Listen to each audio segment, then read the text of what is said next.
কিছুদিন আগেও বিশ্বের সবচেয়ে ভয়ঙ্কর এক স্থান ছিল ফিলিস্তিন ইসরায়েল অঞ্চল, বিশেষ করে গাজা উপত্যকা।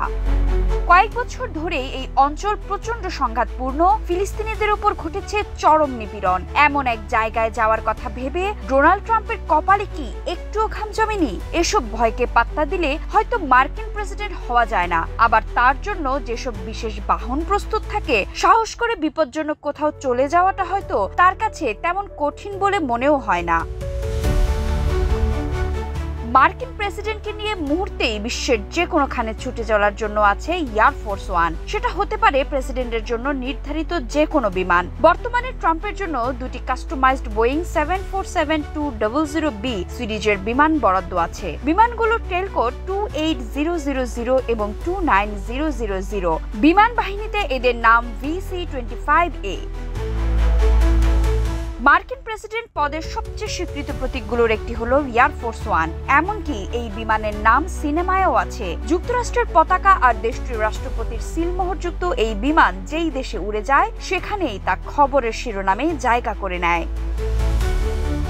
এয়ার ফোর্স ওয়ান বিমানে মাঝ আকাশেও জ্বালানি ভরা যায়, তাই এর পাল্লাও বলা যায় সীমাহীন। তড়িৎ চৌম্বকীয় পালস থেকে বাঁচাতে বিমানের ইলেকট্রনিক যন্ত্রগুলো বিশেষভাবে তৈরি, যাতে ইলেকট্রনিক যুদ্ধেও টিকে থাকা যায়। যুক্তরাষ্ট্রের কোনো আক্রমণ হলে বিমানটির উন্নত সুরক্ষিত যোগাযোগ সরঞ্জাম একে একটি মোবাইল কমান্ড সেন্টার বানিয়ে ফেলে। এক্সট্রিম মশার কয়েল প্ল্যান্ট ফাইবার দিয়ে তৈরি, ডেঙ্গু, চিকুনগুনিয়া বাহি সহ যে কোনো মশার বিরুদ্ধে দেয় এক্সট্রিম সুরক্ষা। এয়ার ফোর্স ওয়ানের ভেতরে মার্কিন প্রেসিডেন্ট আর তার ভ্রমণ সঙ্গীদের জন্য 3টি তলা বিশিষ্ট মোট 4000 বর্গফুট স্পেস। প্রেসিডেন্সিয়াল সুইটে আছে বিশাল এক অফিস, শৌচাগার এবং সম্মেলন কক্ষ। আরও আছে মেডিকেল সুইট, যা অপারেটিং রুম হিসেবেও কাজ করে। বিমানে সবসময় একজন ডাক্তার থাকেন। দুটি রান্নাঘরে একসঙ্গে 100 জনের খাবারের ব্যবস্থা করা যায়।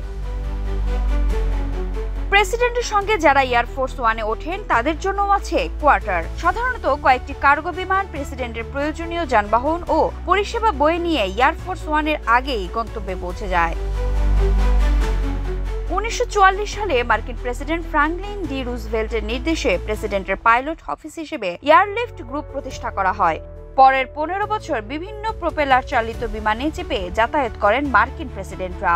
1959 সালে প্রেসিডেন্ট ডোয়াইট ডি আইজেনহাওয়ার একটি বোয়িং 707 স্ট্র্যাটোলাইনারে করে ইউরোপে যান।